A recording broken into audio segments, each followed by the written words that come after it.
네, 여러분들 안녕하세요. 오늘 특별 방송, 오늘의 주인공, 특별 초대석, 조원진 우리 공화당 대표님 나오셨습니다. 안녕하세요. 대통령 후보라고 해주세요. 네, 우리 공화당 대통령 후보 조원진 대표님 나오셨습니다. 반갑습니다. 대표님.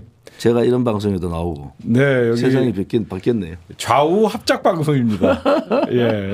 예, 어쨌든 여기 좌파 소굴에 오신 우리 조원진 대표님, 환영합니다.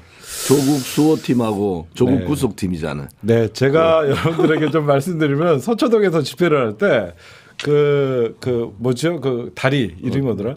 그 다리를 사이에 놓고 저쪽엔 우리 조원진 대표님의 지지자분들 그리고 박근혜 전 대통령님의 지지자분들과 우리는 조국 수호팀과 조국 구속팀에 첨예하게 대립을 했는데 이렇게 또 저희가 만날 줄은 몰랐습니다. 반갑습니다. 네, 정말 반갑고요. 조원진 대표님 나오신다고 하니까 여기저기서 조원진 대표님의 과거 선배들, 후배들 제가 요거 하나만 좀 읽어드릴게요. 우리 원진이는 대학 때 선배들, 후배들과 같이 술자리도 많이 했고 독재 정권에 항거하면서 그 시대를 고민했던 그런 친구였다. 그런 얘기도 있더라고요. 깜짝 놀랐어요. 대표님도 그런 이력이 있었나요? 옛날에 한때? 뭐 외대 사람들은 다 알죠. 네. 한 페이지. 그 젊은 시절에는 네. 아무튼 정의롭잖아요. 그렇죠. 또 시대의 변화를 요구하고. 네. 뭐 그런 상황이죠.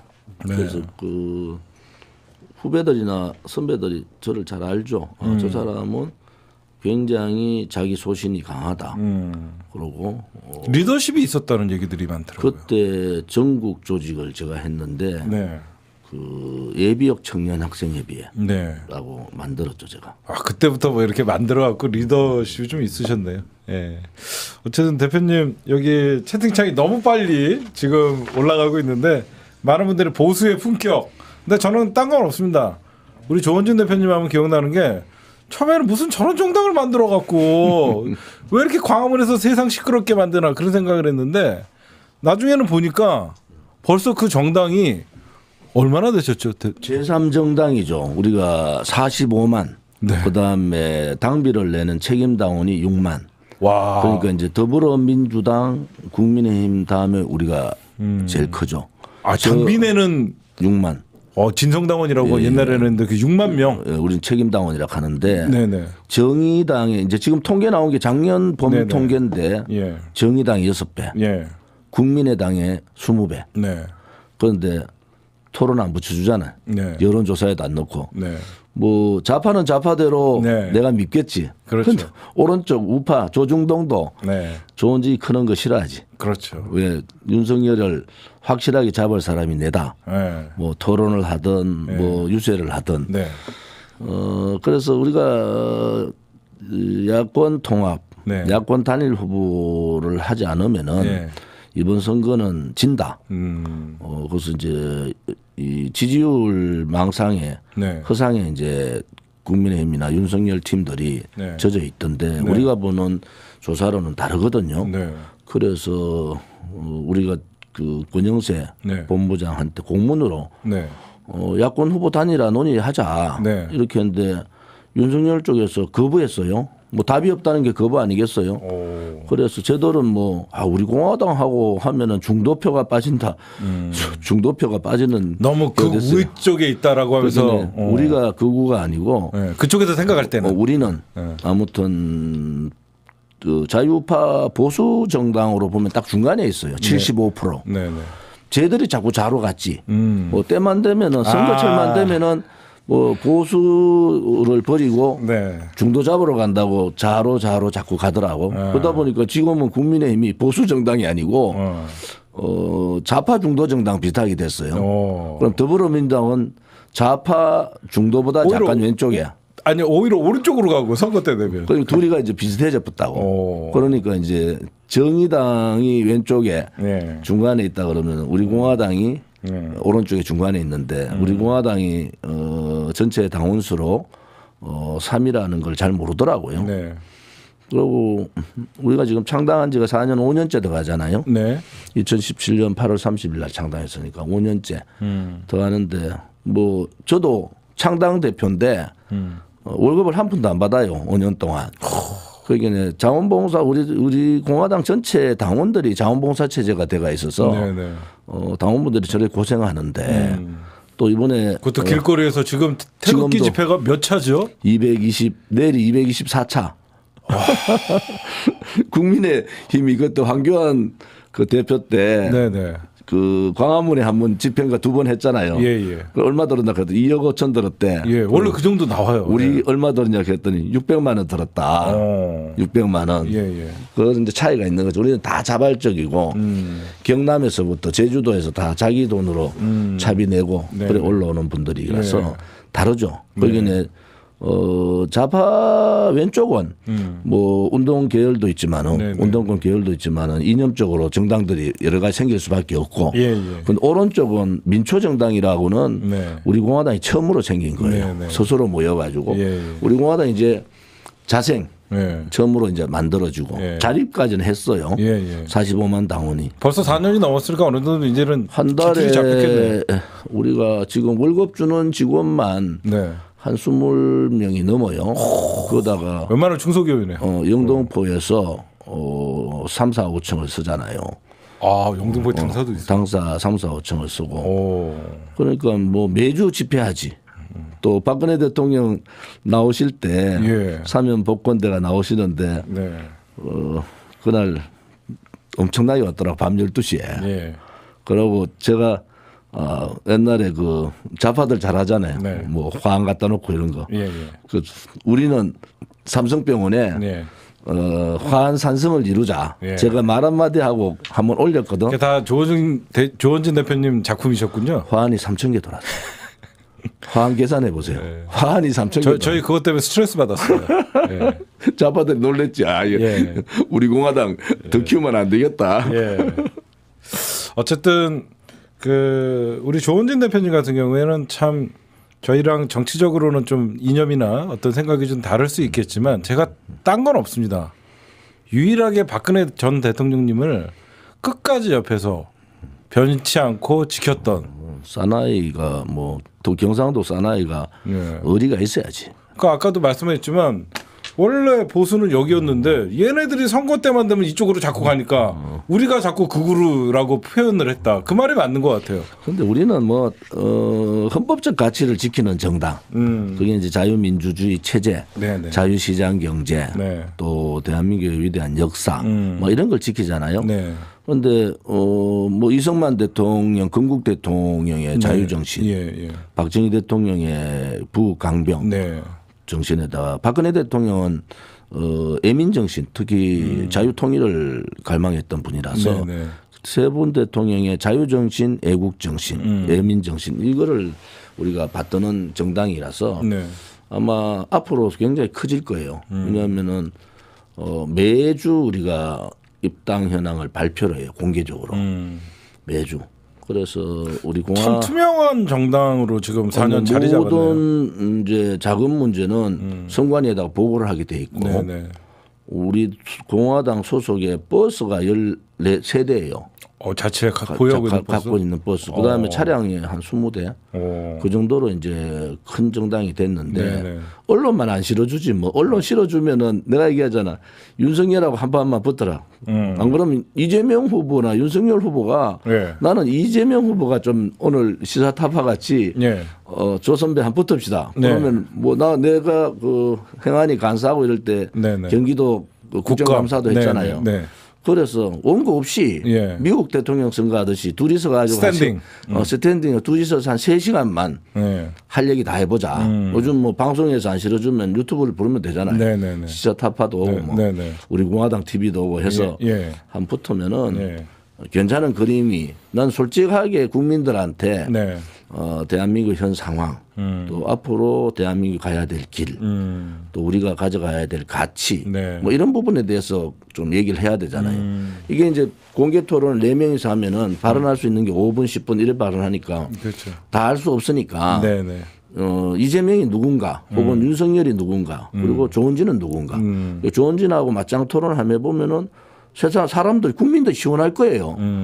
뭐 예를 들어서 부동산 문제나 청년 일자리 문제 이런 부분을 어떻게 해법을 풀어갈 거냐 하는 부분을 네네. 뭐 이재명 후보가 뭐 정책에 대해서 네. 많이 한다니까 그러면 오른쪽에 네. 정책적으로 아는 사람들하고 한번 얘기를 해보자. 네. 그것도 역발상이지만은 국민들로 봐서는 대단히 자기 자신을 보여줄 필요가 있다. 제가 그 이재명 경기지사 그 뭐 점 때문에 하도 말이 많아서 네네. 국정감사 갔는데 아니 내하고 목욕탕 한번 가면은 네. 내가 보고 점이 있더라 없더라 하면 끝나는 건데 예. 뭐 다른 사람 가서 병원 가서 안 믿잖아. 좋은 지가 가서 하면 아 없는가 보다 예, 뭐 이래 되는 거 아니겠어요? 예, 예. 그런 식으로 정치가 이념이 달라도 네. 우리가 서로 협의하고 토론하고 하다 보면은 쟁점이 맞아드는 데가 있잖아요. 그렇죠. 그것부터 정치는. 하면서 네. 국가 대통합, 네. 국민 대통합을 이룰 수가 있다. 뭐 그런 입장을 보면은 오늘 제가 시사타파 나온 것도 네. 하나의 그런 여러 가지 반대쪽에 있는 사람들의 생각들이 뭔가를 네. 서로 알아볼 필요가 있는 거 이러다가 아니냐. 저희 그 개국본이랑 우리 공화당이랑 통합하는 거 아닙니까? 좌우 합작, 국민 통합. 뭐 저는 예. 국민들이 하나 되는 것이 예. 문재인 정권이 뭐 여러 가지 일이 많지만은 예. 아무튼 국민들이 양단으로 갈라섰다. 네. 이것은 어떤 정권에 비해서 너무 고통스럽다. 네. 또 국민들이 대한민국 국민은 단일 민족이고 또 하나의 언어를 쓰는데 이념적으로 이렇게 갈라서서 할 필요가 없지 않냐. 네네네. 단지 하나 자기들의 가치는 다를 수 있어요. 네. 그런데 대한민국이라는 중심으로 예. 헌법적 가치로 돌아서는 뭐 그렇게 싸울 필요가 없다 이래 보는 거죠. 네. 대표님 이번 대선이 어떻게 보면 이제 한 달도 안 남았습니다. 26일 그렇죠. 남았네요. 우리 대표님도 이제 대통령 후보로 이제 정식 2월 15일 14 등록을 13, 14 하는데 그렇죠. 아무튼 저희들은 공보가 돈이 제일 많이 들어가요. 한 2,600만 불을 찍어야 되니까 네, 네. 유권자들 다 보내. 거기에다가 이제 유세차도 맞추고 뭐다 맞췄죠, 우리는. 벌써 유세차. 하셨어요? 그럼 완주하시겠다는 뜻이네요. 유세차의 공보 계약 다 끝나고 예. 그다음에 현수막 제작 이제 기호가 이제 나는 국회의원이 없으니까 예. 기호가 14일 날 밤에 나와요. 대충 몇 번 예상하시는 거예요, 대표님? 몰라 지금 뭐 나온다는 말을 하는데 네. 나올 사람이 몇 명 있을까요? 그렇게 많지 않을 것 같네요. 그래서 10번 안쪽으로는 받겠네요, 대표님. 모르겠어요. 그것도 뭐 10번 안으로 나와야 되지. 아무튼 뭐 10번 밖이라도 뭐 조원진 모르는 사람 있나 자나우나 다 알잖아요. 대표님, 근데 그 대통령 후보로 나갈 때도 등록비 같은 거 있지 않습니까? 등록비는 내가 예비 후보 때 6천만 원을 내고 네네. 나머지 2억 4천을 내야 돼요. 그럼 3억 등록비가 원이요? 3억. 오. 그다음에 최소 들어가는 게 한 5억 들어갑니다. 최소로 들어가. 근데 그 모금이 벌써 끝났다는 거예요. 25억 6,450만 원. 만약에 거기서 모자르면 어떻게 하는 거예요? 펀드나 이런 걸로 할 수 있는 건가요? 우리는 총선 때 펀드를 해서 네네. 16억을 한 5개월 만에 갚았어요. 그런데 지금은 펀드 안 할 생각입니다. 빚을 안 남기기 위해서 네. 25억 6천을 가지고 최소한 이제 줄여서 네. 선거를 하고 이제 운동원들은 네. 100% 자원봉사입니다. 자원봉사 무급운동원. 분명히 제가 보면 국민의힘에서는 분명히 조원진 대표님에게 같이 가자. 뭐 이렇게 할 것 같아요. 모종에 뭐 윤석열 대표님이나 이준석 대표는 얘기할 수는 없겠지만 뭐 그쪽에 우리 공화당만큼 열성적인 지지자들이 어디 있습니까, 사실. 굉장히 자기네 우군으로 만들고 싶어 할 나는 텐데. 뭐 서울 소리 이명수 기자 같이 녹음할 줄 몰라서 예. 녹음을 예. 제가 할 줄 모르는데 예. 아무튼 뭐가 왔었나요? 뭐 이런저런 얘기들이 있죠. 그런데 제가 거부했습니다. 왜냐하면은 조건 4가지를 달았어요. 아, 대표님이 조건을 걸었어요? 첫째 하나는 박근혜 대통령에 대해서 사족 달지 말고 그냥 진솔하게 사과를 해라. 두 번째는 붉은 적폐, 소위 문재인 정권의 소득주도 성장이라든지 네. 또 9.19 합의, 네. 혹은 4.16 판문점 선언, 네. 또 또 부동산 악법, 또 노동악법, 5.18법 뭐 등등 이러한 불건적 폐해를 청산해야 된다. 세 번째는 국민의 동의를 얻지 않고 네. 헌법을 지 마음대로 바꿀 수 없잖아요. 네네. 그리고 5.18 정신을 넣겠다 싶으면 국민의 동의를 받아야 되는데 네네. 자유파 국민 중에서 윤석열 지지자 중에서 5.18 정신을 헌법 전문에 넣으라는 사람 별로 없잖아요. 네네. 자기 넣겠다 그래서 네. 그거 안 된다. 그것이 독재적 발상이다. 왜냐하면은 검찰식 발상인 거지. 자기가 하고 싶은 대로 하면은 그거는 국민의 공복이 아니잖아요. 네네. 국민의 뜻을 물어야 되잖아요. 네. 그쪽 지지자들의 생각이 있으니까 그렇죠. 아니 사기라 그랬지 내가. 만약에 지금 그 문제를 안 했다가 예. 나중에 이제 김종인 영감님이 그랬잖아요. 네. 뭐 실수 안 하면은 정권 교체된다. 네, 처음에 그랬죠. 정권 교체되면은 정계 개편하겠다. 그리고 내각제 한다 그랬어요. 그렇죠. 그런데 그분 말씀 중에서 민주통합정부 만든다는 거야. 거기 뭐 윤석열이나 김종인 영감이나 정체성이 없잖아요. 좌도 알고 우도 알잖아. 왔다리 갔다리죠. 김건희 여사 말대로 우리는 원래 좌파였다. 네. 이명수 기자 거기에 나오잖아요. 예, 나온다. 우리는 원래 좌파니까 뭐 국민들은 윤석열을 지지하는 자유우파 국민들은 그게 아닌데 그렇죠. 자기들끼리 모여가지고 야합이라 그러죠. 네. 옛날에 3당 통합 야합식으로 네, 네. 민주당하고 야합해가지고 예, 예. 민주통합정부 만들겠다. 네. 그럼 대통령 그냥 놔놓고 민주통합정부 만든다 하는 거 이혼 집정부제 하겠다는 거 아닙니까? 그것은 야합이고 국민을 속이는 거다. 네. 사기라는 거지. 네, 네. 표는 자유우파 국민들한테 없고. 물어보지 않고 권력은 지네끼리 나눠 먹고. 개헌해가지고 저끼리 민주당하고 권력 나눠 먹고 그래 되면은 네. 적폐청산도 안 되고 예. 박근혜 대통령에 대한 명예회복도 힘들고 네. 또 나라는 이제 끝없는 정치꾼들의 나라가 되는 거지 국민의 나라가 아니고 네. 그것을 우리가 예상하기 때문에 네. 그런 조건 네 가지를 걸고 이거는 국민들한테 미리 선명하게 예. 발표를 해라. 네. 그렇지 않고 발표 안 하고 있잖아요. 그건 뭐냐? 개헌하겠다는 거지. 개헌해가지고 뭐 민주당도 일당 독재 너무 많이 했어요. 거기에 국회를 이렇게 많이 뽑아줬다고 해서 네. 그것을 일당 독재로 국회를 운영하라 하는 건 아니잖아요. 네, 네. 그래서 그런 부분에 있어서는 자유파의 표를 받으려면 명확하게 이 네 가지 정도는 얘기를 하는 게 맞다. 그런데 안 하거든. 그러면은 저는 못 받을 조건을 건 건 아닐까요? 대통령 선거 끝나면은 네. 아무튼 정경부처가 힘들다고 보는데 네. 만약에 한다 하더라도 6개월 안에 네. 6개월 안에 개헌해가지고 이혼집정부제 예. 민주당하고 야합한다. 그것이 명확한데 네. 그때는 그럼 누가 저항하느냐는 거야. 네. 그 길을 보면은 대한민국이 망국의 길로 가는 건데 네. 뭐 국민들이 그렇잖아요. 뭐 여야가 싸우지 마라 하는 거지. 서로 손잡고 뭐 자민당식으로 네. 손잡아가지고 이혼집정부제 해가지고 권력자들끼리 나눠 먹는다. 그 있을 수 없는 일이잖아요. 예, 예. 그래 되면은 이제 세대 교체가 영원히 안 돼요. 이거는 이제 정치가 반대로 가는 거잖아요. 개혁적인 정치, 혁신적인 정치가 아니라 마르고 닳도록 80살까지 뭐 네. 어떤 사람은 90살까지 국회의원 해 먹으려고 할 거야. 네. 자기 아들 주고. 예. 뭐 그런 거 막아야 된다. 그래서 저는 뭐 저도 이제 63시거든요. 벌써 그렇게 그래서 63년생이시네요. 59년생이지. 만 60세죠. 그래서 우리 같은 사람도 이제 나이로 보면은 예. 뭐 이러한 이제 망국의 상황이 안 됐으면은 네. 뭐 정기 은퇴를 해야 될 상황이죠. 그런데 세대 교체는요. 네. 국민들이 바람이잖아요. 네, 네. 지금 국회의원들 뭐 마르고 닳도록 하겠다 하는 사람들 네. 이제 내려놔야 된다. 네. 그래서 국회 의석도 한 100석 정도 줄이면 됩니다. 그래서 비례대표 한 50석하고 네. 나머지 지역구 한 150석 네, 예. 이렇게 하면은 인구도 줄어들고 있으니까요. 인구가 문제가 아니고 지금 인구 비율로 자꾸 하니까 수도권만 국회의원이 늘어나잖아요. 아, 집중화돼 있으니까. 그거는 이제 우리 공화당의 큰 공약 중에 하나가 국토균형 발전인데 그렇죠.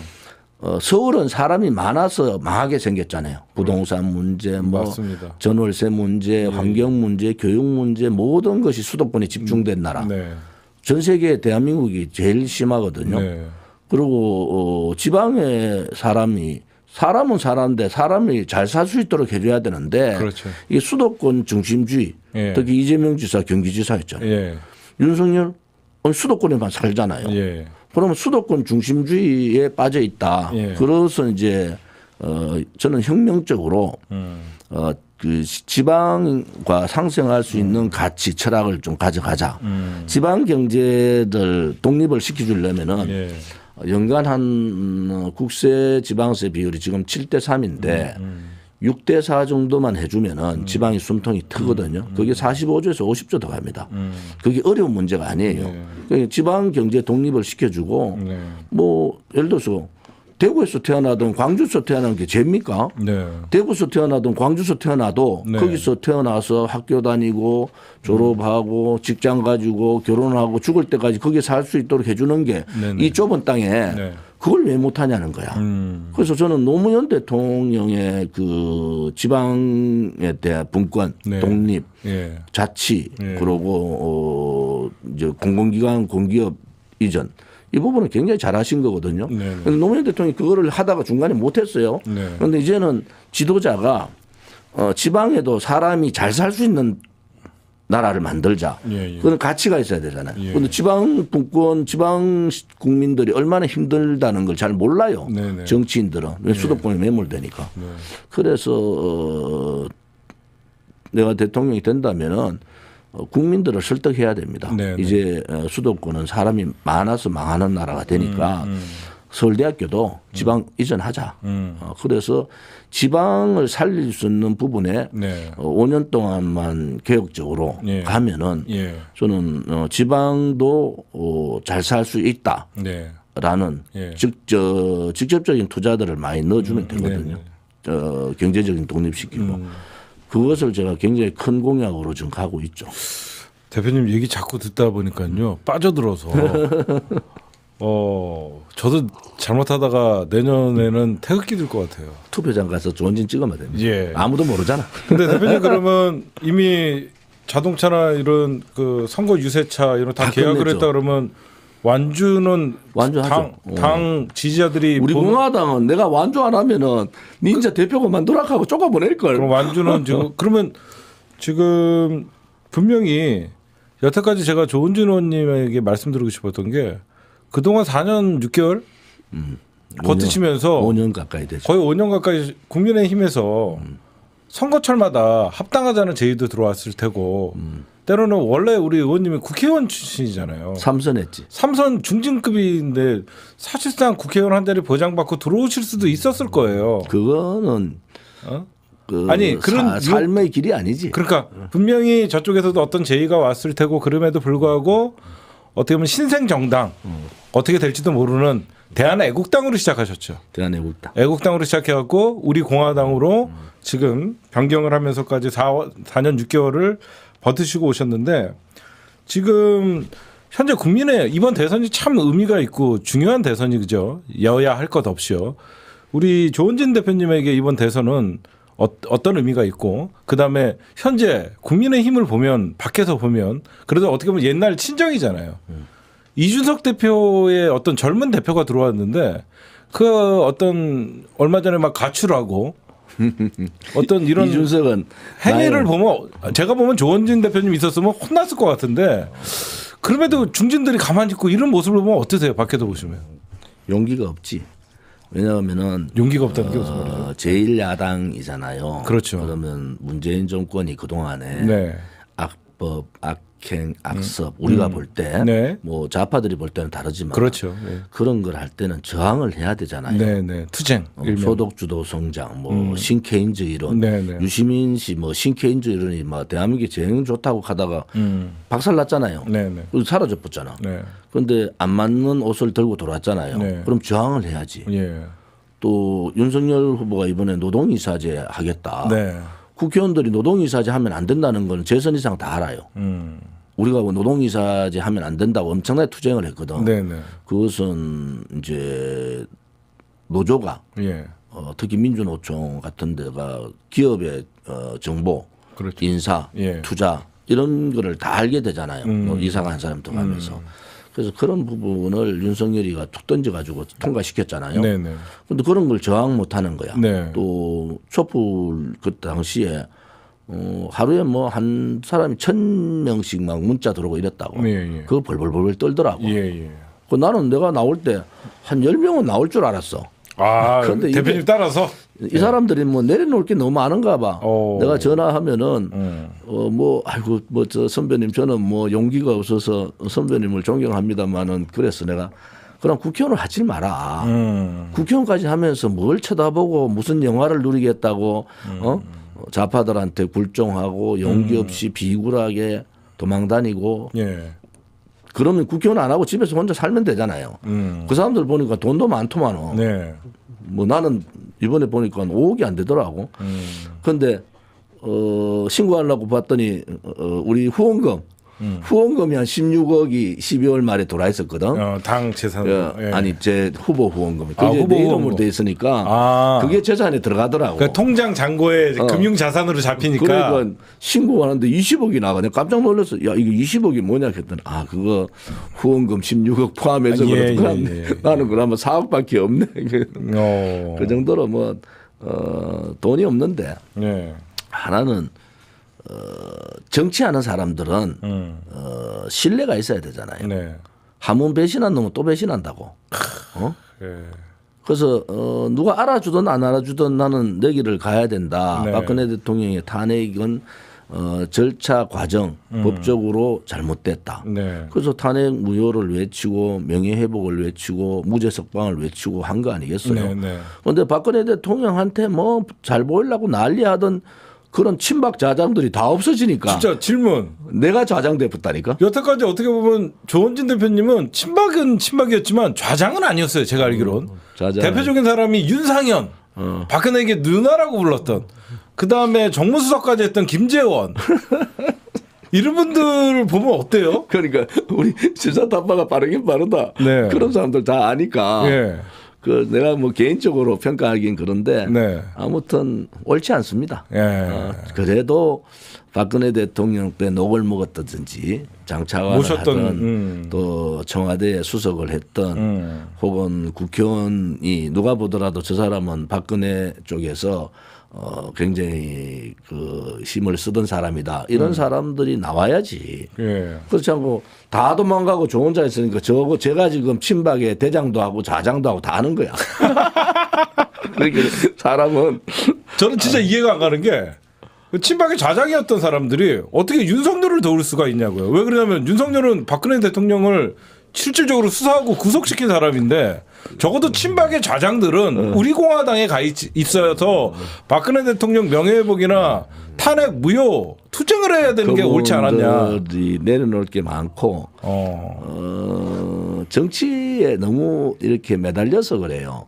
어떨 때는 툭 던질 필요가 있거든.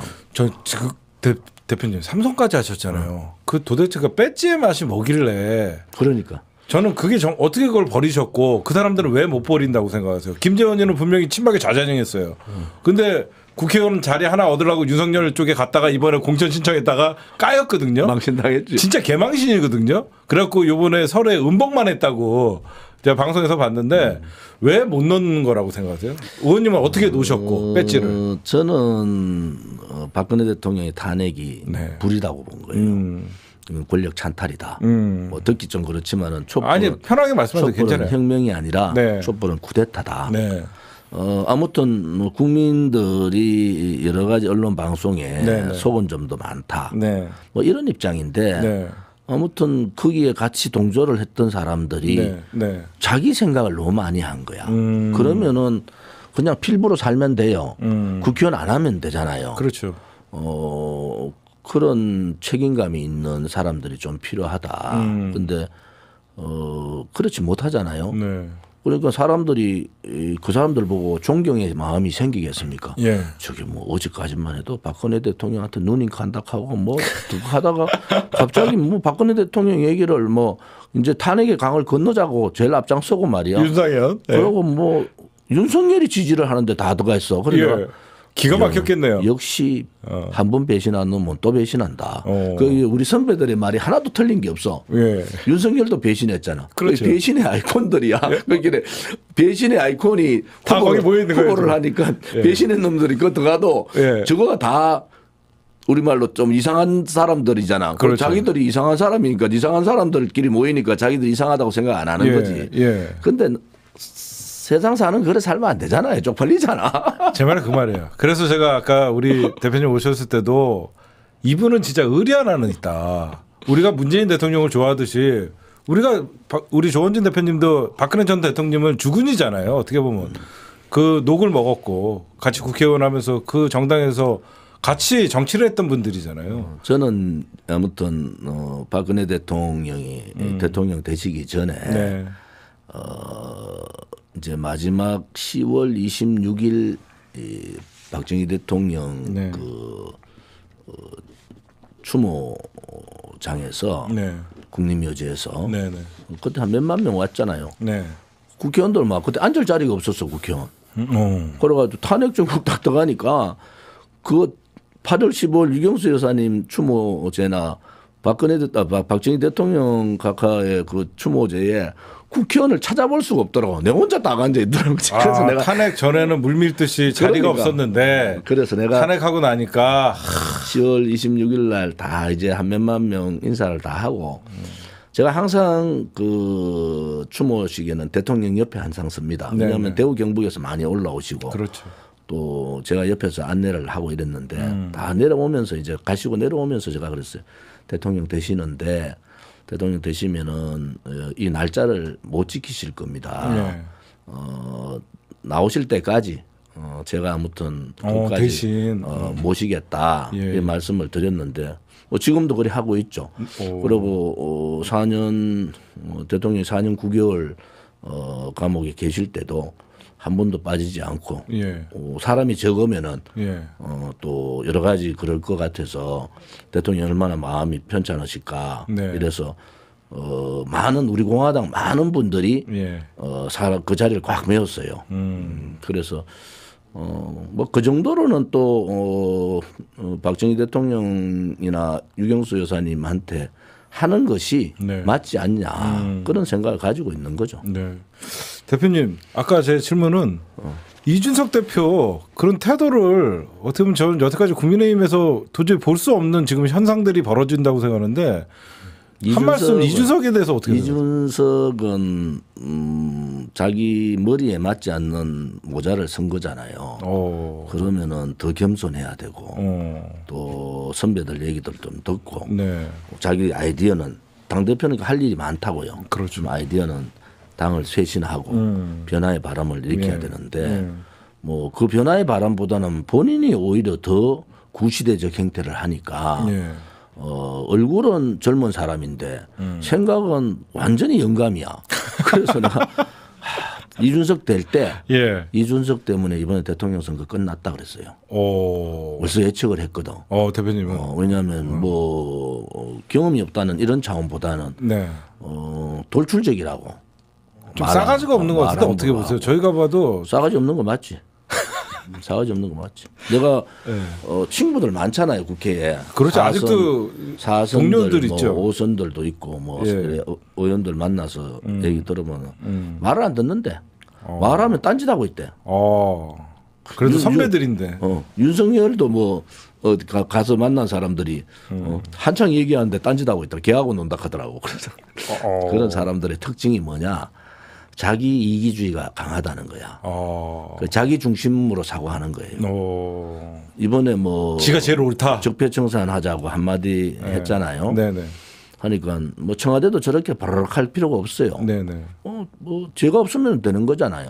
죄가 있으면 누구를 막론하고 그 법적인 잣대, 범법을 하면은 법적인 잣대로 하는데 대통령이 되면은 법의 공정성을 담보해야 돼요. 네. 뭐 내하고 가까운 사람을 뭐 검찰총장을 놓는다든지 네, 네.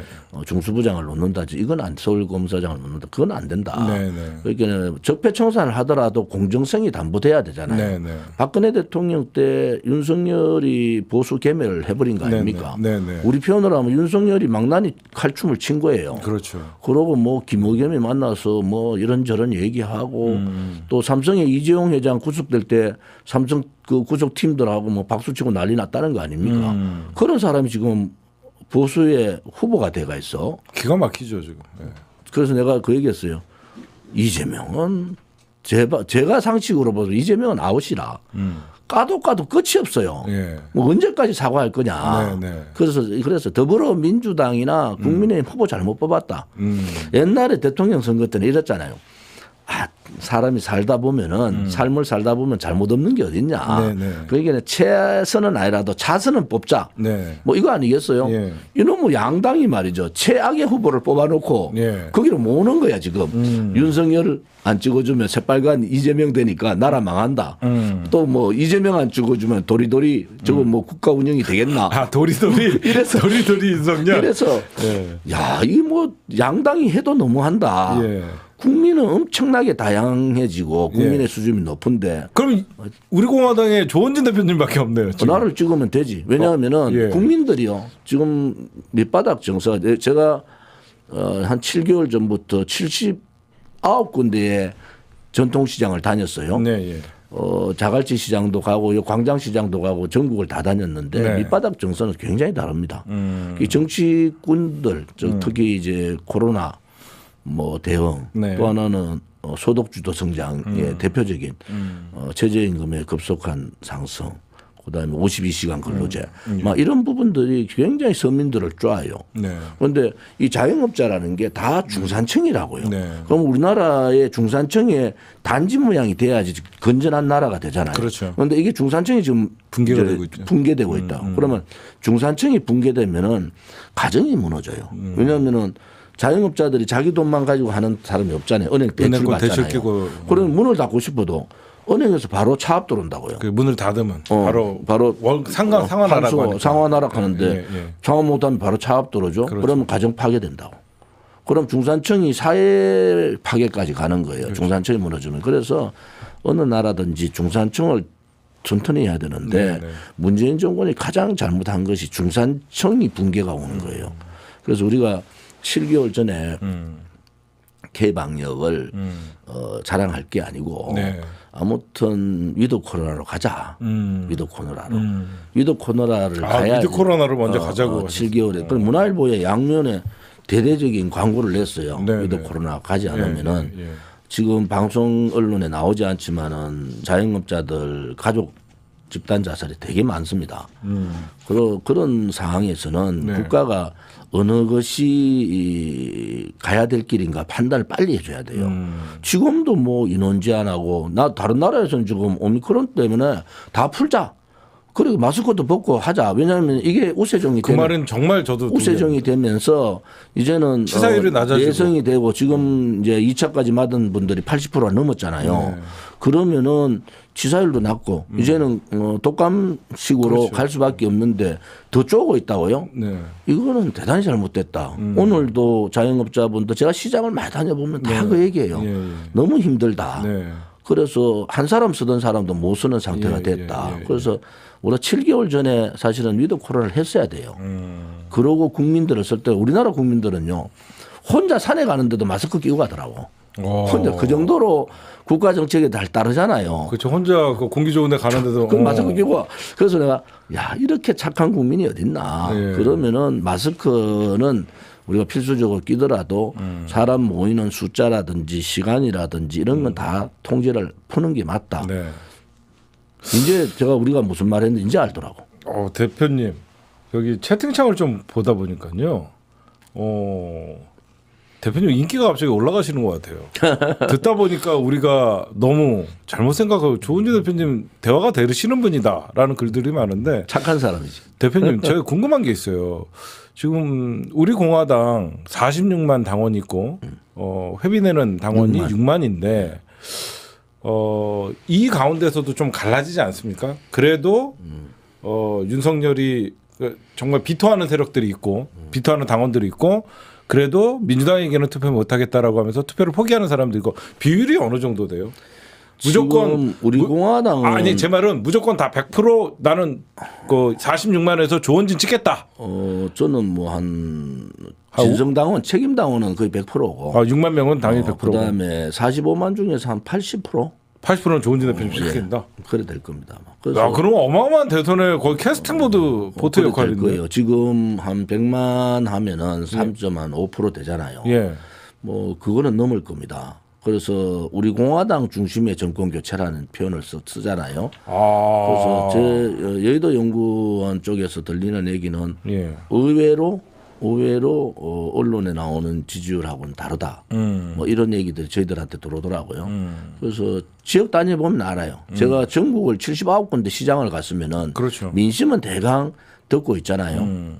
그래서 우리가 광주 전남북 해도 한 1,000명의 당원이 있어요. 그다음에 특히 이제 대도시 중심으로 많은데 예. 우리 공화당은 최선을 지금까지 다 했고 헌법적 가치를 헌법적 가치를 지키려고 노력을 했죠. 제가 여당일 때는 사실은 야당에 있는 사람들하고 대화를 제일 많이 한 사람이에요. 그래서 저하고 대표님 원내대표도 한 번 하시지 않았나요? 원내수석했죠. 원내수석하고 제가 그만두고 던질 때 당 서열 제가 3위예요. 당 대표, 원내대표, 그다음에 제가 수석 최고위원. 그러고 제가 재선할 때 전국에서 3등을 했어요. 광역 대도시에서는 제가 득표율을 1등했습니다. 네. 지역구가 어디셨죠? 대구, 달서, 병. 거의 지금은 누구예요? 지금은 김용판. 김용판이에요? 그래서 아무튼 심하겠네. 그때 1등을 누가 했나 하면 이철우, 2등이 이낙연, 3등이 전대. 그 다음에 20대 때도 65% 가까이 돼요. 지지율을 득표율을. 그래서 그걸 제가 던지고 나온 것은 그러니까 거기는 진짜 누군가는 그는 깃발 저한테 도전자가 없었어요. 그냥 김용판 인사도 안 와요? 뭐 보질 못하니까. 진짜 인사도 안 와요? 그렇다고? 그러면 이제 저는 지역구 다 넘겨준 거 아니야 완전. 뭐 본인이 저와는 당이 다르니까. 그래도 선배인데. 아무튼 지금 그걸로 곤혹스러울 거야. 내가 워낙 막 일을 많이 나와가지고 본인이 의정 활동 하시기가 그 김용판 의원께서도 굉장히 곤혹스럽다 이래 봅니다. 네네. 그런데 그거를 던질 때는요. 자고 우면하면 안 됩니다. 그러니까 제가 아까 그게 참 대단하다고. 간다 그럴 때는 그냥 4섬 욕심 나거든요. 웬만한 사람들. 웬만하면 4섬 딱 다는 순간 당대표급이거든요. 이제 원내대표, 당대표도 보통 국회에 들어가면요. 초선 때 보통 한 6, 70명 이래 들어오잖아요. 그중에서 한 20명 정도가 앞으로 당을 이끌어갈 사람이다. 이렇게 나와요. 보통. 그럼 재선되면 한 10명. 3선되면 한 5명 정도가 우리 당을 이끌어가서 다음에 원내대표, 당대표 할 사람이 정해져요. 저는 항상 탑이었어요. 모든 초선 때부터 모든 직책을 앞자리에서 했고 뭐 다른 사람이 하기 못한 그게 초선에서 최고. 근데 대표님 말씀 했죠. 막아서 미안한데 너무 미웠어요. 초선 때부터. 전투력이 너무 세갖고 그러니까 우리 입장에서는 진짜 조윤지 저거 언제 죽여야 되나. 막 정청래 의원이 너무 미웠어요. 에피소드가 야당에서 그 당시 민주당에서 너무 미웠어요. 조은지가 어디 상임위 가느냐. 그런 상임위 간사 가면은 조은지하고 붙을 사람이 없으니까 정청래는 다른 상임위 갔다가 내한테 온다니까. 내하고 싸우러. 그래서 싸우다가 친해졌지 뭐.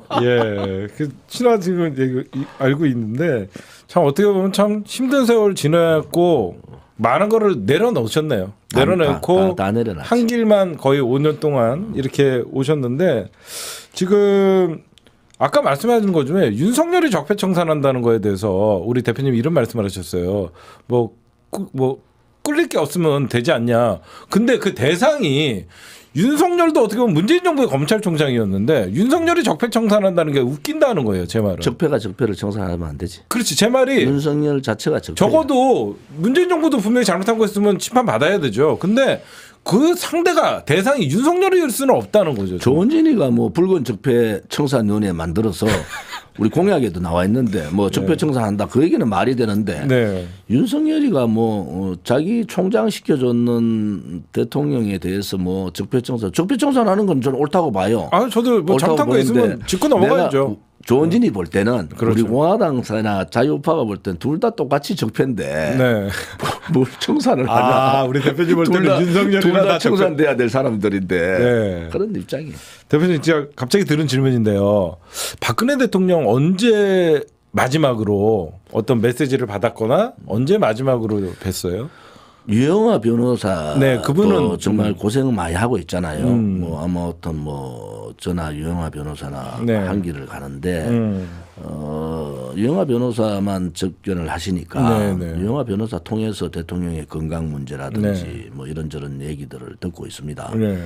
그런데 대통령께서 메시지를 대국민 메시지를 하시겠다 했으니까 언제 정도 나오실 것 같아요? 아니 퇴원하실 때 하시겠다 했잖아요. 예, 지금 삼성병원에 계시다고. 삼성 서울병원에 계신데 뭐 빠른 시간 내에 퇴원하기는 좀 힘드실 것 같아요. 많이 아프세요? 건강 상태가. 그래서 너무 힘들 상까지 방치했다. 또 윤석열을 제가 자꾸 얘기를 하는 것은 이리저리 끌고 다녔잖아요.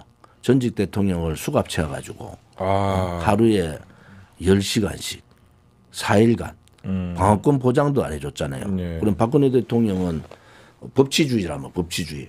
대한민국의 법을 믿고 응했는데 그런 식으로 악랄하게 대통령이 건강에 저 정도 될 동안 형집행정지 신청을 2번 했는데 그것도 거부했잖아요. 예, 예. 윤석열이. 예. 그다음에 나올 때 본인은 뭐 몰랐다 하는데 사저 하나 남은 사저도 뺏어버렸잖아요. 거기에 뭐 저희 같은 사람들은 분노가 세죠. 그런데도 제가 정권 교체는 국민의 명령인데 네. 정권 교체를 위해서 야권 단일화를 하자. 안철수도 그렇고 뭐 우리도 그렇고 우리가 요구하는 여러 가지 어려운 일이 아니다 그거는. 네네. 우리가 말하는 건 당연히 가야 될 길이잖아요. 네네. 그래서 백보 양보해서 후보 단일화 건의를 제안을 했는데 거절하더라고. 그래서 그러면 뭐 이제 끝난 건가요? 아니면 아직도 유효한 건가요? 우리 공화당은 이제 돌아갈 수 없어요. 우리 다 공화당은 계약해버리고. 뭐 안철수 후보나 뭐 김동연 후보는 뭐 잘 모르겠다마는 네. 뭐 우리 공화당은 우리는 5년 동안 정당 진짜 투쟁한 정당이잖아요. 인정. 그 투쟁한 봤어요, 정당이 제가. 네. 그런 몹쓸 짓을 한 사람을 용서하고 네. 그래도 후보 단일화를 해야 되지 않냐. 그런데 국민의힘에서 거절해 봤잖아요. 네. 그럼 그건 책임은 누가 져야 되냐. 윤석열하고 국민의힘이 져야 된다. 만약에 우리 공화당 때문에 정권 교체가 물 건너갔다. 그럼 우리 잘못이 아니잖아요. 너무 조원진 대표님이나 우리 공화당을 어떻게 보면 약하게 봐서 그런 거 아닐까요? 별로 패 저는 도움이 안 된다. 이번에 네네. 아마 다 야권 단일화 다 해도 네. 겨우 이길까? 이겨도 한 1, 2% 이긴다고. 야권 단일화를 다 해도. 그럼 안철수 후보랑 윤석열은 어떻게 보세요? 단일화가 될 거라고 보세요? 할 거라고 보여. 그런데 안철수 후보도 뭐 열 받았잖아. 인간이면은 열 안 바뀌었어요. 그렇죠. 뭐 알라 같은 이순수가 적하고 돌아다니니까 안철수를 봐서는 참 기가 막히네. 김종인 영감하지, 이준석이 적하지.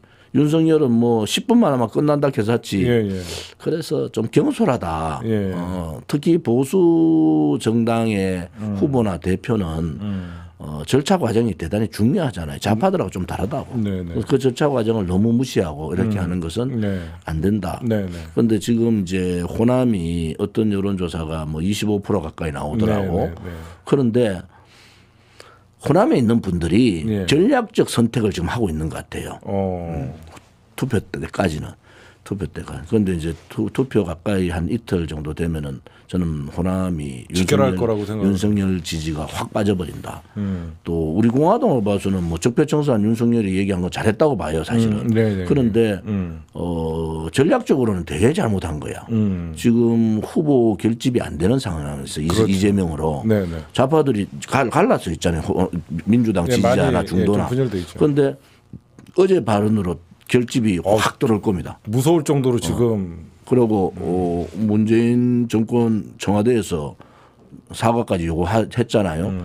그래 되면은 호남이 결집한다. 그럼 지금 있는 25%의 지지율은 허상이다. 네. 그 전략적 선택을 하고 있던 호남에 있는 대표님 정치도 거의 구단이시네. 분석하시는 거 보니까. 예? 그게 현실적으로 그래 되면은 호남의 한 10% 정도 내외 많이 나와요. 많이 나와봐요. 그래 따지면 지금 지고 있는 거라고. 그런데 그거를 잘 모르더라고. 그럼 결국은 캐스팅 보트는 우리 공화당. 공화당이 될 수밖에. 그 45만 당원의 어떤 적어도 3, 40만 표가 왔다 갔다 하는 거. 그러니까 우리 공화당은 제가 지금 예를 들어서 뭐 접는다. 그러면은 우리 공화당은 굉장히 민주정당이에요. 예. 우리가 이제 투명하게 모든 걸 투명하게 하잖아요. 그리고 다 자원봉사라. 저도 자원봉사잖아요. 예. 5년간을 자원봉사하고 있잖아요. 그래서 그거는 뭐냐. 저 마음대로 할 수가 없어요. 이제 우리 공화당이 이념 정당화가 됐다고. 네. 5년 투쟁하면서. 예. 오른쪽에 이념 정당이 하나 생겼어요. 마지막 남은 민초 소위 우파의 이념 정당이 하나 생겼다고요. 그런데 예. 이제 지식인들이 비굴했죠. 사실은. 그리고 나는 한 가지 부러운 게 좌파의 지식인들은 아무튼 뭐 어떤 정권에서도 싸우더라고. 자기 소신을 내고. 그런데 오른쪽의 지식인들은 너무 시류에 영합한다. 용기가 없다. 네. 저는 그래 봐요. 예. 그러면 지식이라는 것은 자기의 지식이지만은 이제 사회를 향해서 혹은 국가를 향해서 그것을 써야 되잖아요.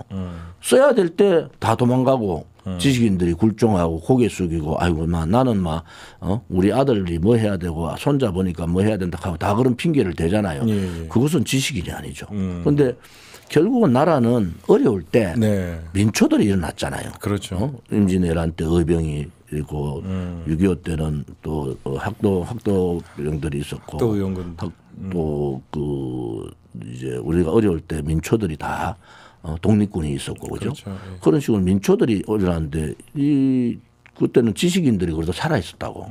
그런데 오른쪽에 우파의 지식인들은 저도 많이 알잖아요. 네. 많이 아는데 우리 공화당에도 뭐 법률자문고문도 서울법대 나오고 또 우리 그 최고위원 지금 현재 교수인데 그분도 윤석열하고 법대 동기예요. 그런데 윤석열 동기 쪽에서 얼마나 가겠어. 네가 왜 우리 공화당 좋은 지냈대. 그분은 소신 있게 탄핵은 잘못된 거다. 그래서 헌법학자로서 우리 공화당이 지금 최고위원 하고 있죠. 네. 얼마 전에는 서울법대 40대 말 법대 출신 2분 또 한 분 변호사 이 3분의 변호사가 네. 우리 공화당에 들어오고 그러니까 굉장히 외연적으로 모르는 사이에 많은 인재들이 들어온단 말이에요. 굉장히 이제 체계적으로 좀 가고 있는 거네요. 그래서 우리는 뭐 아무튼 이번 대통령 선거를 통해서 우리 공화당이 갈 길을 좀 더 확실하게 국민들한테 전달하겠다. 네네. 그리고 우리는 정권 교체하고 동시에 네. 이제는 정말 그 부정부패 정치인들, 돈하고 관련된 정치인 이런 거 좀 안 했으면 좋겠어. 예. 또 뭐 왜 대통령 후보들은 이유 여하를 막느라 군대를 안 가?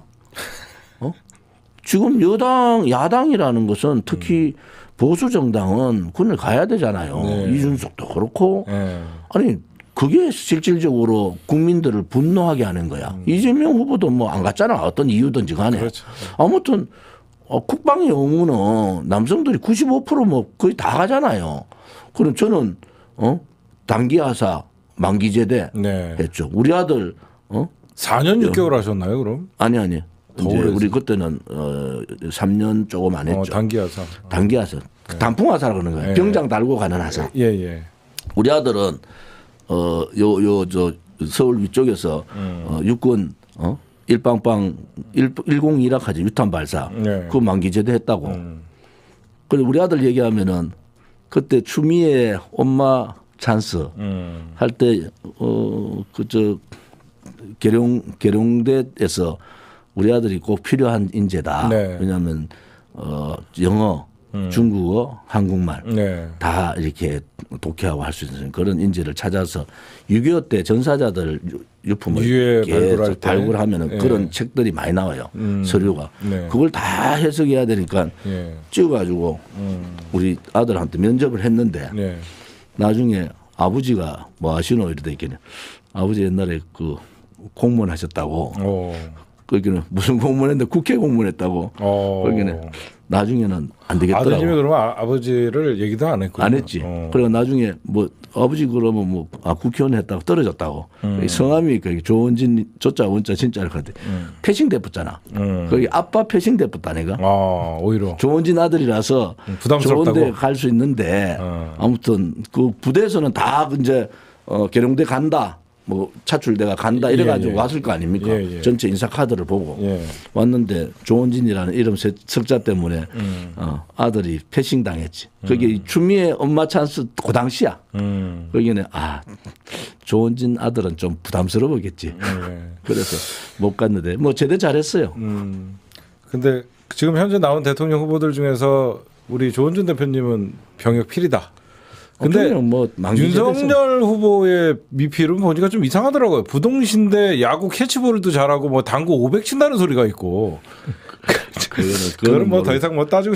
근데 이재명 후보 제가 뭐 감싸는 건 아니고 이재명 후보님은 진짜 팔이 제가 가까이서 봤거든요. 대표님도 보셨지만 이렇게 휘어 있더라고요. 그리고 다쳐갖고 좀 여기 얇아요. 덜 자라갖고. 아무튼 좀 안 됐더라고요. 제가 누구를 금명한다기보다는 대통령 국군 통수권자가 되려면은 군은 좀 필해라. 그렇죠. 앞으로도 군을 좀 필요한 사람이 좋겠다. 이런 생각을 갖고 우리 문재인 있어요. 대통령 특전사 나오셨잖아요. 뭐 그거는 제가 인정하는 거죠. 왜? 예. 뭐 특전사 나온 분이 저렇게 희마리가 없어. 대표님, 그리고 요즘 향간에 우리 서울에서 우리 이명수 기자가 김건희 좀 진짜 이 녹취록 대표님 거의 다 들어보셨을 것 같아요. 아니 이명수 기자 내한테 가끔 전화 온다고. 그래 내가 친한 거 알고 있어요. 내가 뭐라고 했는지 알아요. 서울의 소리, 좌파. 딱 저 혹시 내가 실수할까봐.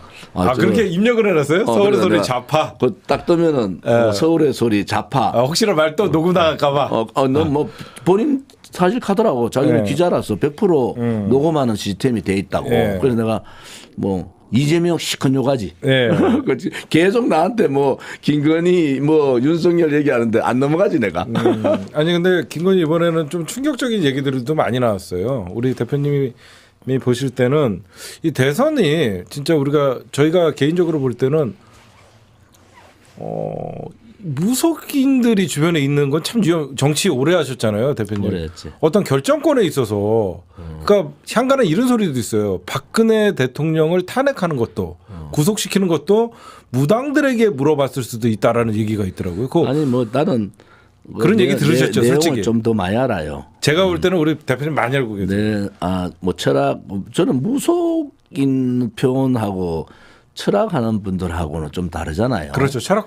이제 그 아는 사람이 윤석열 검찰총장 때 뭐 운세들을 이래 보잖아요. 그때 뭐 막 싸우고 이럴 때 그래가지고 좋은 말을 좀 했더니 김건희 여사가 좀 보작해서 뭐 나갔더니 윤석열 총장이 직접 왔다 하더래. 그래 내가 저 윤석열 직접 왔다고? 같이 왔더래. 그래 내가 저 사람들이 저런 거에 대해서 되게 관심이 있구나. 근데 내가 터질 줄 알았어요 언젠가. 시장 갈 때마다 내가 그랬지. 손바닥에 왕자 쓴다고 왕이 되는 게 아니고 시장에는 물건 제일 많이 사주는 사람이 왕이다. 그렇게 비유하지. 내가 그러면 상인들이 되게 웃는다고. 대표님 지금 오늘 또 2차 대선 후보 토론이 있는데 대표님 참 나가고 싶으실 것 같아요. 이 달변이신데 보니까. 저는 사실은 정치가 다양화돼야 된다는 생각을 갖고 있고요. 요즘 우리 젊은이들 있잖아요. 청년들이 제일 똑똑한 세대입니다. 그리고 우리는 그때 제가 돼지띠니까 아무튼 어느 정도 공부하면 다 직장을 가질 수 있는 행복한 시대였어요. 그렇죠. 우리 때는. 개척 시대였죠. 지금은 정말 어려운 분들이다. 젊은 분들이. 전 세계에서 제일 똑똑한 젊은이들이 국가가 일자리를 못 만들어준다는 것은 대단히 잘못된 거다. 그래서 우리 입장에서는 이번에 이 어려운 시기가 정치 통합이 이제 없어진 그러한 시기가 아니냐. 두 번째는 성장이 멈춰버렸어요. 경제 성장. 그러니까 이제 소득주도 성장이라 나눠주기 그런 것보다는 포퓰리즘보다는 아무튼 경제를 성장시켜야지 캐파가 많이 늘어나잖아요. 일자리도. 지금 4차 산업 막 하고 이러니까 일자리 줄 수밖에 없어요. 그러면은 양질의 일자리를 만들어내야 되고 그것이 국가가 해야 될 일이라고요. 그런데 정년 연장을 현대자동차에서 64세 하자고 하더라고. 그래서 내가 현대자동차 앞에 가가지고 민주노총 해체해라. 당신들이 64세 하면은 현대자동차가 주동하면 다 이제 64세로 가면은 청년 일자리 반토막 난다. 그러면 청년들은 무슨 죄가 있냐고. 지금 태어난 청년들이 아르바이트 하락해서 국민들이 막 저 요구해가지고 스펙 사라면 스펙 쌓고 밤늦게까지 아르바이트 해가지고 그렇게 힘들게 공부를 했는 청년들이 일자리가 없다는 건 불행이잖아요. 그건 누가 책임져야 돼? 국가가 책임져야 되는 거야. 정치권이. 정치권에서 그걸 책임져야 되잖아요. 그래서 이제는 소득주도 성장 같은 그런 분배 중심의 경제정책보다는 성장 중심의 경제정책으로 턴을 해줘야 됩니다. 지금 돈이 워낙 많이 풀려가지고요. 이제 인플레 현상이 들어올 거예요. 네네. 물가 압박을 받고 있어요.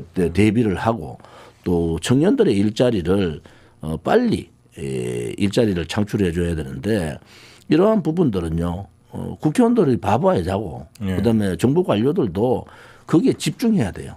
제가 얘기하는 것은 아무튼 이 헌법적 가치를 지키고 자유민주 체제를 지키고 자유시장 경제를 지키면서 우리의 역사를 지키자. 그런데 가장 큰 화두가 제가 볼 때는 청년 일자리 문제하고 그다음에 국토균형 발전, 지방 이거를 같이 섞으면 됩니다. 그것을 수도권 집중화가 되니까 부부가 돈을 벌어도요. 똑똑한 젊은이 청년을 수도권에 보낼 수가 없어요. 자, 이거를 근본적으로 바꿔줘야 되잖아요. 그게 노무현 대통령이 했던 그런 국토균형 발전 플러스해서 이제는 지방 경제에 자립권을 주고 지방에서 청년들이 일을 해도 수도권 대기업에 일하는 만큼의 혜택을 받고 또 결혼도 하고 할 수 있는 그거는 혁명적 사고를 가지고 이제 해야 됩니다. 왜냐하면요. 더 이상 수도권 중심으로 가면 사람이 많아서 망하고 수도권은 지방은 사람이 없어서 망한 이런 모순이 어디 있습니까? 이것은 좌우를 떠나서 좌우를 떠나서 국가의 큰 화두로 가지고 하면은 저는 된다고 봐요. 우리나라 국민들이요 잘 따르잖아요. 그러면 국가가 프로그램을 만들어서 이건 5년 만에 할 일이 아니잖아요. 그러면 이번 대통령이 큰 그림을 그려서 다음 대통령한테 이런 프로그램을 계속 진행하자. 그러면 10년 정도 하면은 전체 지방이 지금 수도권의 한 3분의 2 정도만 올라오면 됩니다. 그러면 지방으로 내려갈 수 있는 정책을 쓰면 되잖아요. 그것은 가치 철학이 좀 필요하다. 근데 그런 능력이 윤석열 후보에가 있나요? 제가 보면 이재명, 윤석열 둘 다 없는 것 같아요. 그게 아니라 토론을 보면요. 너무 모르는 게 많더라고요. 너무 검사 생활만 오래 해서 그런지. 그건 모르는 게 당연합니다. 왜냐하면요. 근데 그런 후보가 나왔다는 게 불행인 거 아니에요? 뭐 윤석열, 이재명 다 불행이지. 솔직히 말씀드리면 뭐 이재명 후보야 성남시장, 경기도지사, 수도권. 그래도 행정가로서는 어느 정도 인정은 받았잖아요. 뭐 절차는 그런데 개인적으로는 조금 내가 물론 후보님이 보실 때는 국정감사 가서 내가 그래서 아니 이재명 그 지사는 요즘 나오는 조폭령하고 왜 그래 똑같냐고 내가 그 직접 질문했다니까 공개적으로. 대표님 그때 저희가 직접 찍어갖고 대표님 영상이 있어요. 그때 내용 많이 했겠네. 아니 그걸 라이브로 저희가 찍었어요. 그래서 그랬더니 자기는 그렇지 않다고 얘기는 하는데 아무튼 양당이 후보 잘못 냈습니다. 그래서 저는 좀 자존심이 상해요.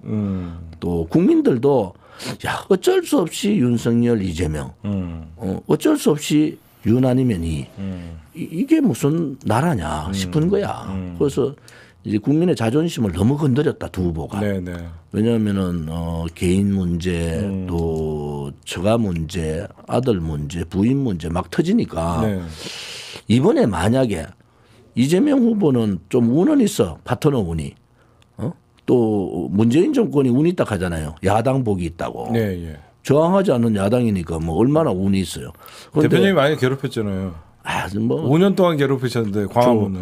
광화문에서 내 괴롭히면 뭐 조중동도 뭐 안 실어주는데 그런데 우리가 가는 길이 저는 옳다고 보는데 아무튼 국가의 화두 이제 이 저출산 고령화 청년 일자리 이런 거 있잖아요. 이런 부분에서는 지도자가 그림을 그려야 돼요. 아까 질문대로 네. 내가 황교안 대표한테도 그 얘기 똑같이 했는데 네, 네. 지도자는요 자기가 90%를 그려야 돼요. 네. 나머지 10%를 전문가의 도움을 받고 이제 그것을 정책화시키는 것은 전문가들의 도움을 받으면 되는데 네. 대강 나라를 어떻게 운영하겠다. 앞으로 나라를 어떤 큰 과제를 가지고 풀어나가겠다 하는 그림을 자기가 그려야 되잖아요. 네. 아니 전부 다가 10%는 가지고 90%를 남한테 얘기 들으니까 그게 머리가 되겠어요. 그래서 국회의원을 출신들이 굉장히 혹은 행정가 출신들이 유리하다는 얘기가 네. 해본다고요. 저도 보세요. 노동이 초선 때. 환경노동이 간사했죠. 행안부 간사했죠. 예. 국토위 있었지. 예. 정무위, 국무총리실, 그다음 운영위, 정보위 다 해봤잖아요. 예. 그러니까 대강 무슨 하도가 나오면은 그림이 그려져요. 알죠. 야, 이거는 이런 방법으로 좀 풀면 되겠다 이래야 되는데 어떤 게 문제가 있는지 전혀 모르는 사람들이 하면은 그래서 좀 제가 답답한 게 본인이 90% 그릴 수 있는 사람들이 꼭 필요하다. 예. 왜냐하면 워낙 대한민국이 이 풀어야 될 숙제가 너무 많잖아요. 네. 이 풀어야 될 숙제를 남의 얘기다만 자꾸 듣다 보면은 헷갈려요 나중에는. 네, 네. 자기가 무슨 생각하는지도 모른다고. 네. 그건 이제 국민의 불행이 되는 거지. 예.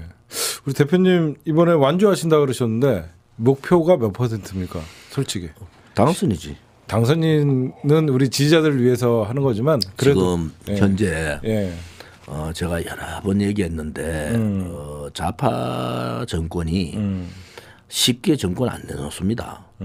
지금 또 다른 일이 또 터진다고요. 앞으로. 그래서 또 어디서 터질까? 대표님 정보가 있으시는 건 김건희 씨한테 털어질 것 같아요. 아니면 그거는 뭐 터질 만큼 터졌는데 예.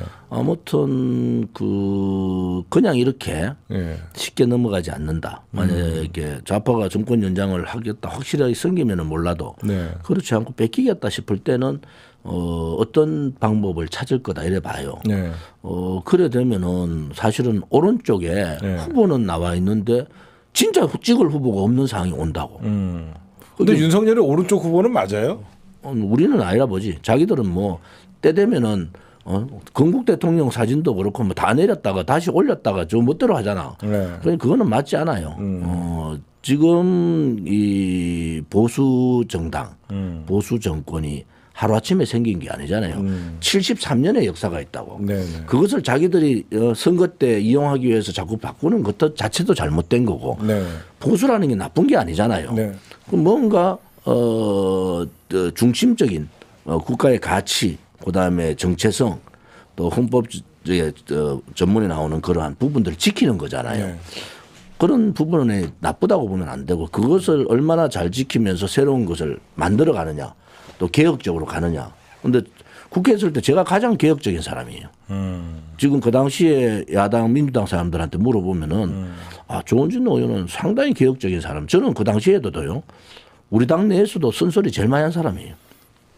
놀러 다니지 말고 몰려다니지 말고 공부 좀 하라고 공부하고 상임위도 자기 가고 싶은 상임위만 가지 말고 두루두루 좀 다녀봐라. 그래야지 국민이 무엇을 원하고 이제 그렇게 두루 다니는 사람들이 생명이 길어요. 네.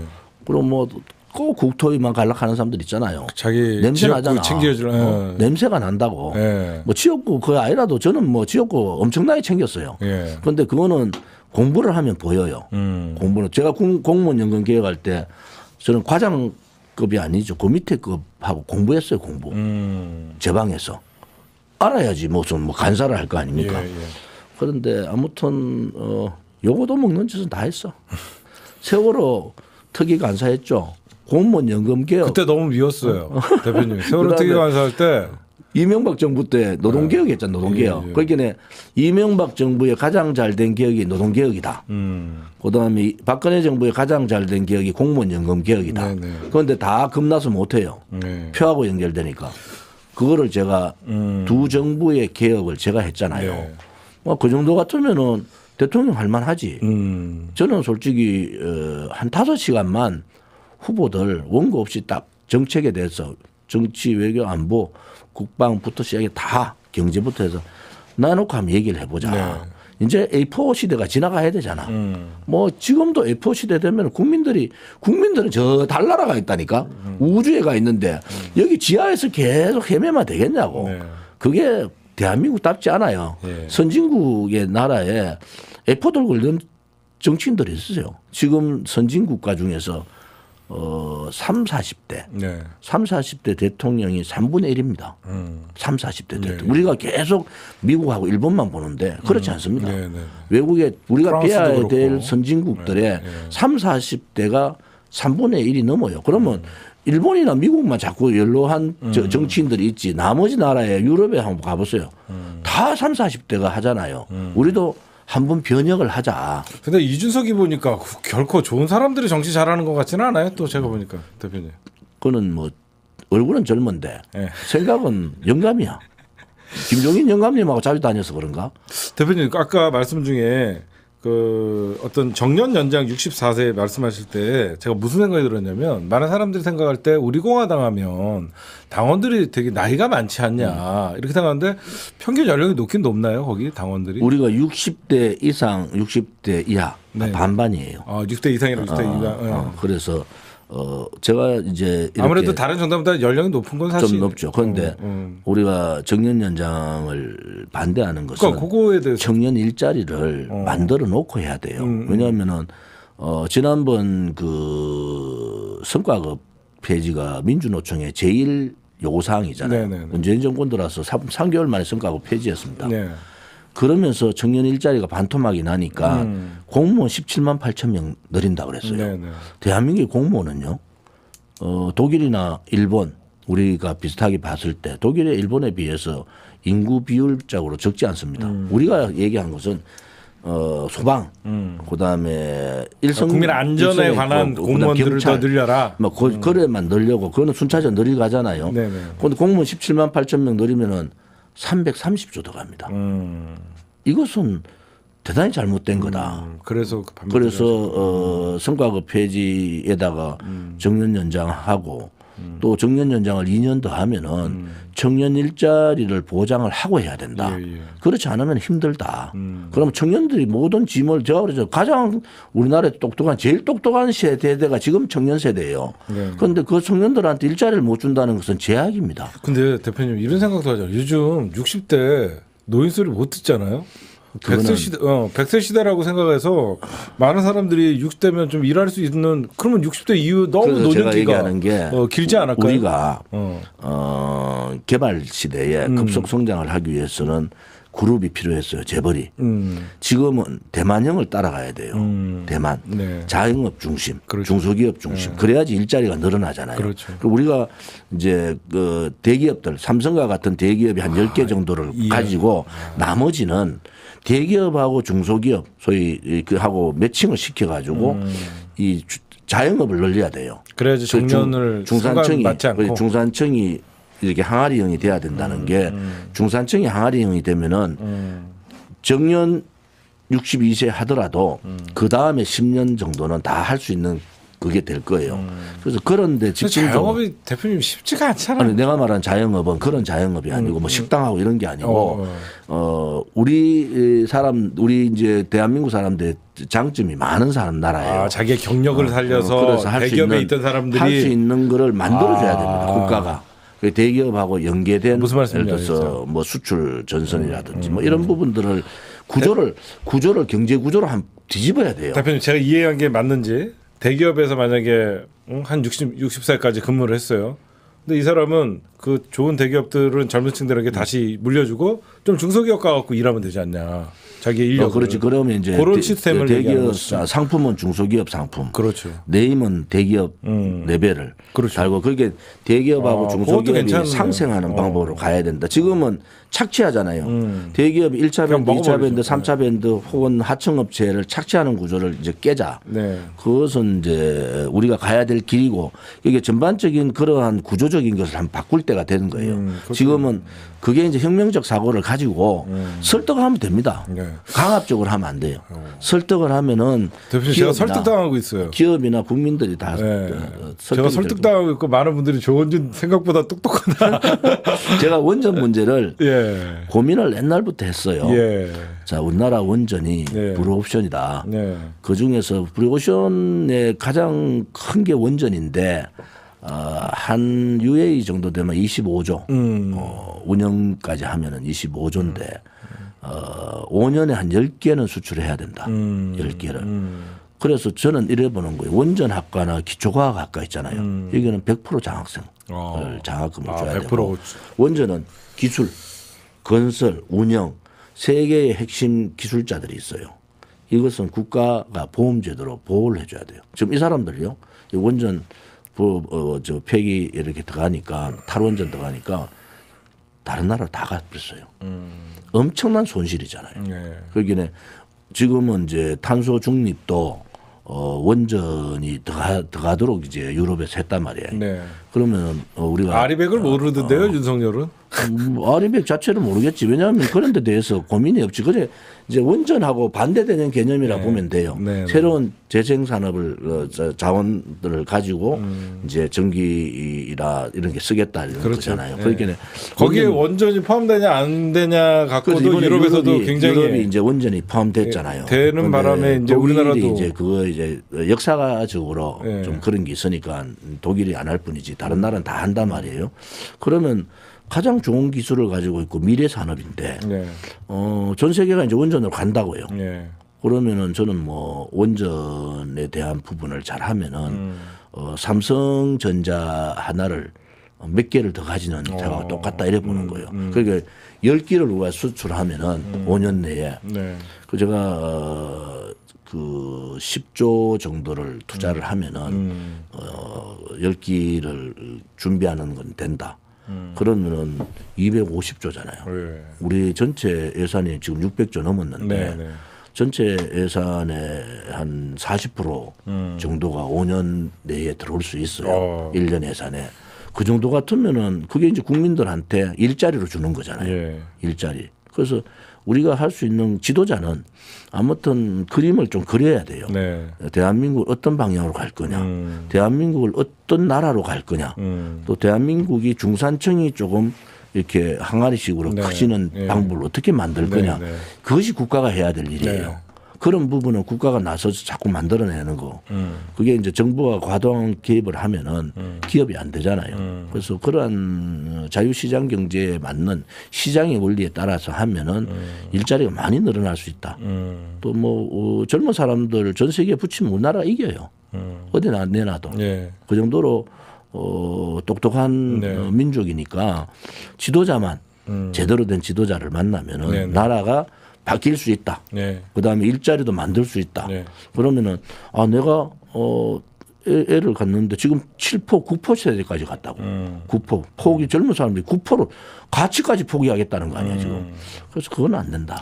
이러한 불행을 이제 올바른 지도자들이 좀 만들어 보자. 정치권이 좌우 갈라져 싸울 때가 아니에요. 지금은 나라가 뭐 망하느냐 마느냐 상태로 가는데 이번에 코로나가 우리한테는 기회라고 봐요. 대한민국으로서는.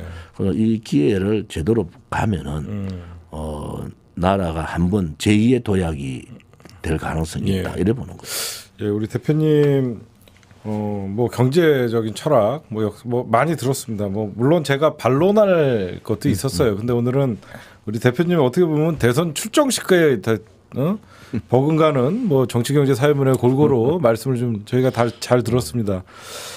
어쨌거나 저희는 우리 조원진 대표님은 보수의 가치를 지금 지키고 계시고 서초동에서 저희가 만났지만 지금 오늘은 윤석열은 우리 양쪽 진영에서 사실 저희도 배신당했거든요. 윤석열한테. 우리 조원진 대표님도 보수들도 배신당했고 사실상 보수의 괴멸을 윤석열이가 시켰고 어쨌든 또 꼭 우리가 정치 이념을 떠나서 배신자들이 활개치고 그들이 이익을 위해서 정치권에 남아있는 사람들은 오래가지 못한다는 걸 좀 보여주고 싶습니다. 저는. 나는 뭐 오늘 대표님 말씀 윤석열보다는 이재명을 더 싫어해요. 네, 아니 그런 얘기를 듣고자 하는 게 아니라 뭐 누가 더 싫다 뭐 그런 아무튼 저희가 중요한 게 아니라 저는 오늘 조원진 국민들이 이런 거잖아요. 대한민국이 굉장히 위기의 상황이다. 이제 인플레이션 그다음에 이제 환율 문제 막 터집니다. 이게 이제 코로나 포스트 코로나가 되면은.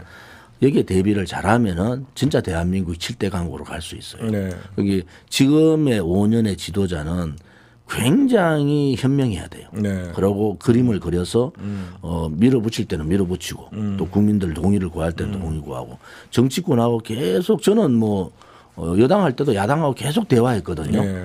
그런 대화를 하면서 또 국민들의 마음을 읽어가고 정치권하고 새로운 대한민국을 만들어가면은 네.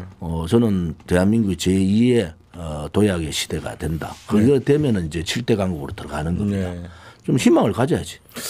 예, 우리 대표님이랑 저랑 얘기하다 보니까 공통점도 많고 그렇죠. 예, 다른 점도 있지만 저거는 똑같은 것 같아요. 반윤연대. 저희 같이 손잡고 반윤연대 말하는 것 같아요. 뭐 여야를 떠나서 누가 당선되는 걸 떠나서 뭐 반윤연대, 뭐 반문연대. 예, 이번에는 우리 시민들끼리 민초들끼리 이런 거 좀 싫어해요. 저는 반윤연대 우리 조은진 대표님 오늘 어쨌든 배신자들은 대가를 치르더라고요. 나중에 어쨌든 우리 대표님 이제 선거 얼마 안 남았는데 다시 한번 나중에 네.